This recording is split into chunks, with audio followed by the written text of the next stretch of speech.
Olá, sétimo ano! Eu sou a Tenente Pamela e mais uma vez aqui nós estamos juntos para conhecer um pouquinho mais sobre as monarquias absolutistas. Nas últimas aulas, nós conversamos sobre a monarquia francesa e o poder total aí do Rei Sol, né? Ajudado pelo ministro Colbert, você certamente lembra. Hoje, na nossa aula, nós falaremos sobre as monarquias ibéricas. Para quem não sabe, o termo ibérico é utilizado para referir-se a Portugal e Espanha juntos, ok?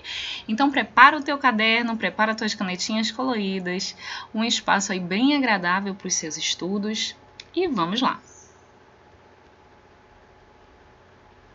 Falar da formação das monarquias ibéricas é extremamente importante nós conversarmos sobre uma luta que teve entre cristãos versus árabes muçulmanos.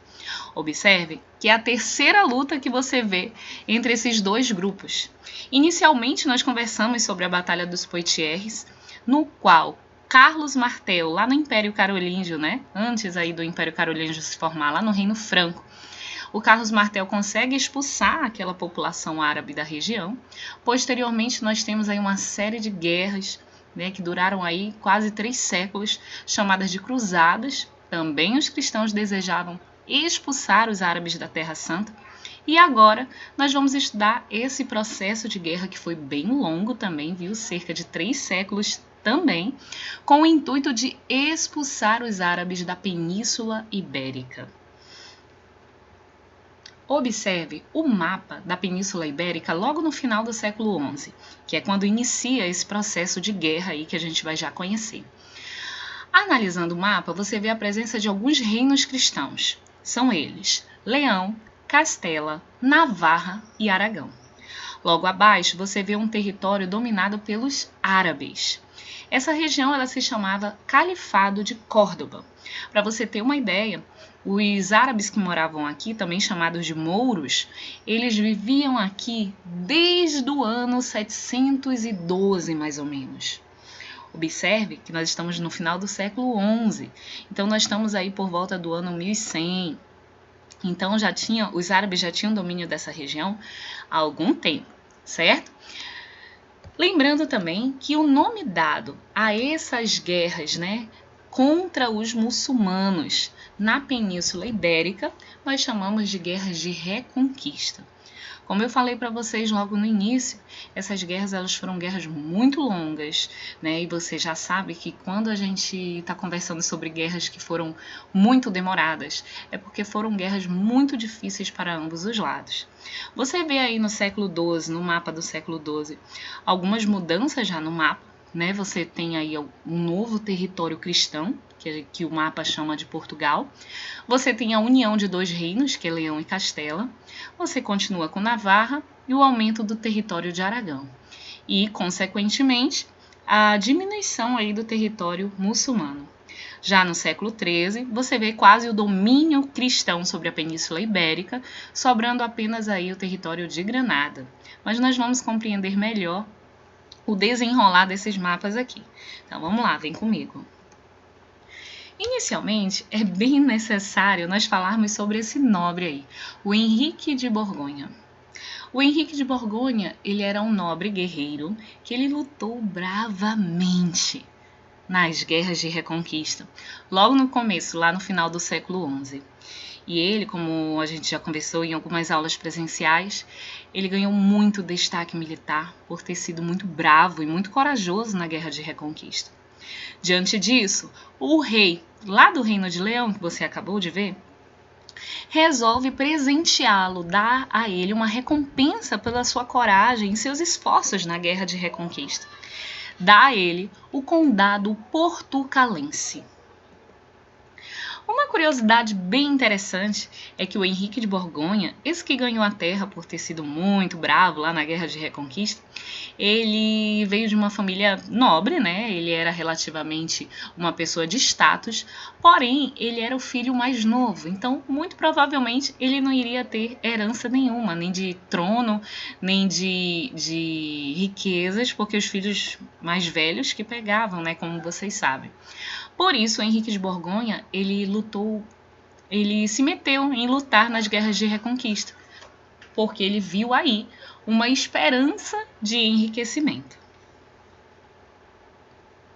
Uma outra curiosidade muito legal é que o rei Afonso VI, que era o rei de Leão que deu a ele o presente lá das terras, deu a ele também a mão da sua filha para que Henrique de Borgonha casasse. Esses atos, né, apesar do nosso olhar ser muito curioso acerca disso, mas eram atos muito comuns aí na Idade Média e na Idade Moderna, casamentos arranjados aí pelos pais dos noivos, ok? E essa aí é a filha que casou-se com Henrique de Borgonha. Ela se chamava Teresa de Leão.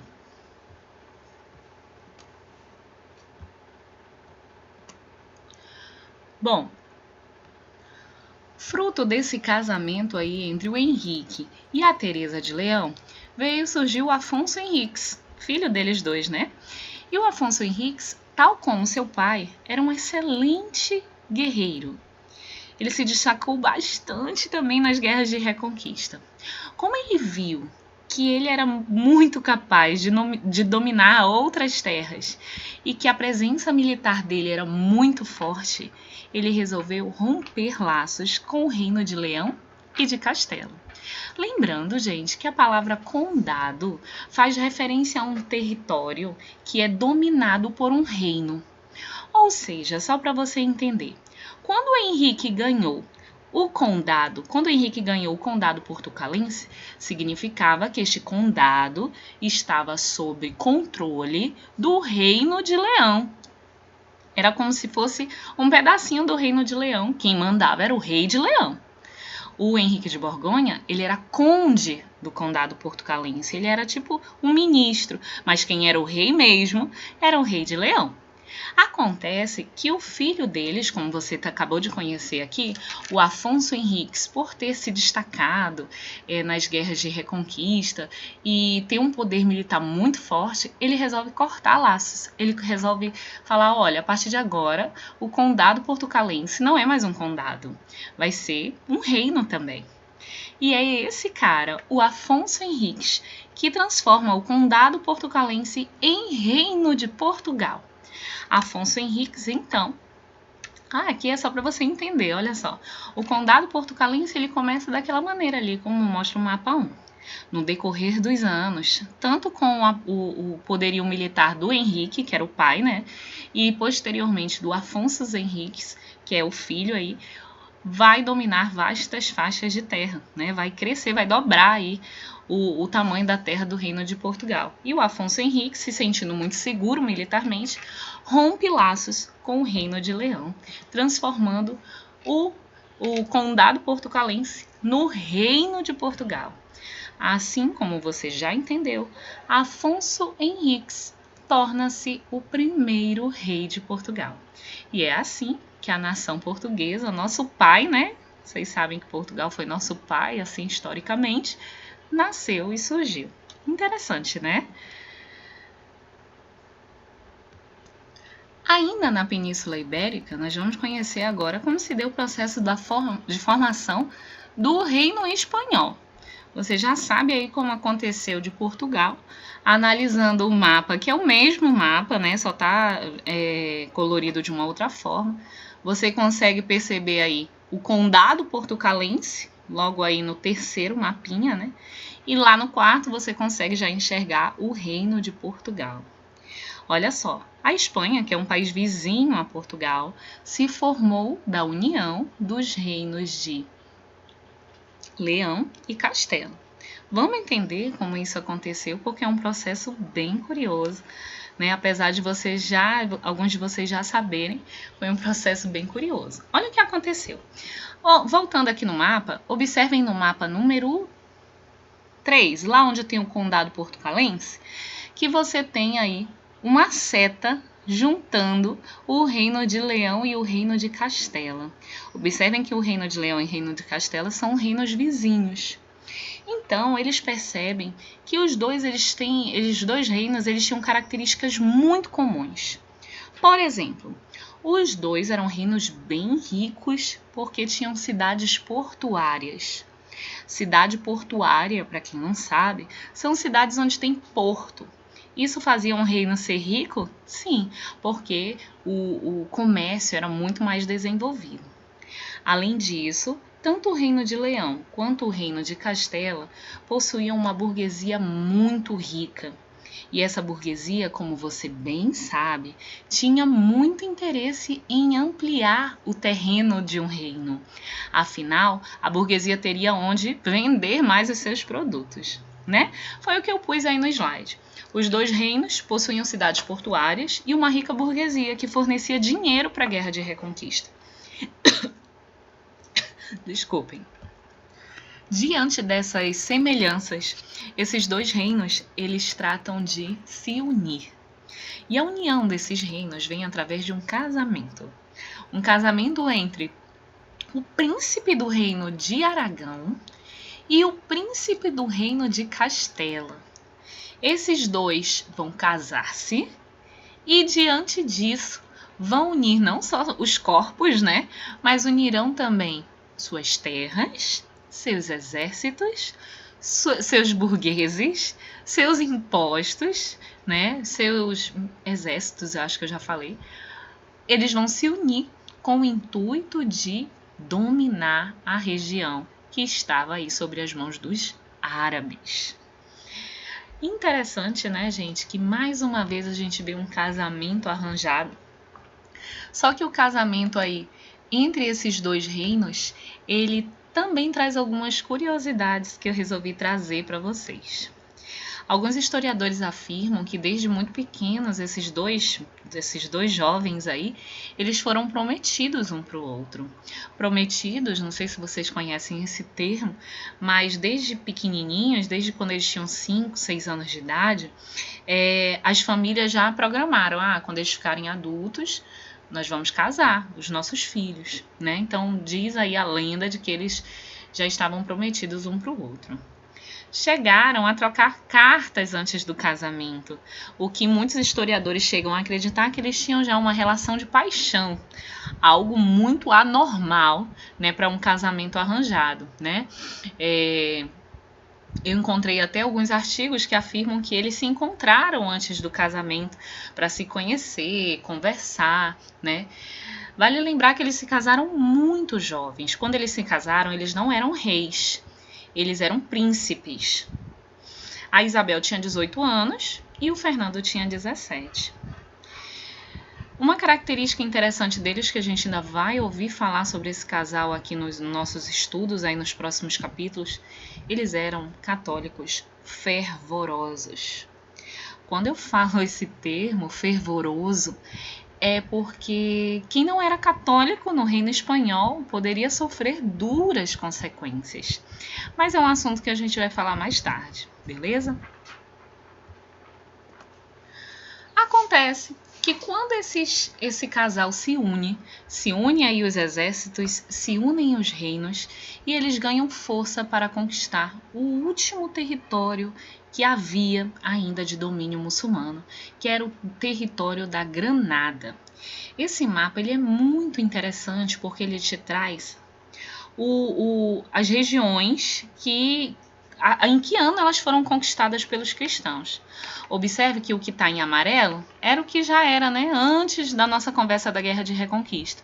O que está de laranja para baixo foram conquistas da Guerra de Reconquista. Inicialmente, eles dominaram essa região laranja claro, posteriormente laranja escuro, depois vermelha, depois marrom e, por último, o último território dominado pelos cristãos na Guerra de Reconquista foi aí o território de Granada. Observe, gente, fazendo uma conta rápida, quantos anos de guerra foram as guerras de reconquista, né? Elas começam ali cerca de 1914 e vão aí até 1492, que é quando a Espanha existe no nosso mapa. Passa a existir o território espanhol. Fazendo uma breve comparação, aí uma ligação, na verdade, não sei se você sabe, se você lembra, em que ano o Brasil foi, vou usar esse termo que eu não gosto e que tem inclusive historicamente errado, mas que ano o Brasil foi descoberto pelos portugueses, né? Assim que você aprendeu. Esse ano você vai aprender que não é assim a forma correta, né? Mas em que ano os portugueses chegaram no Brasil? 1500. E a Espanha foi feita em 1492, né? O Reino da Espanha foi formado em 1492, muito perto aí da nossa conquista, né? Da conquista aqui do Brasil pelos portugueses. E é assim que se forma o Reino da Espanha, através de um casamento, da união de exércitos, união de poderes para dominar a área aí que era muçulmana. Bom, foi rápida essa nossa aula, né? Bem interessante, alguns assuntos muito curiosos. Agora você vai fazer aí o seu exercício de fixação.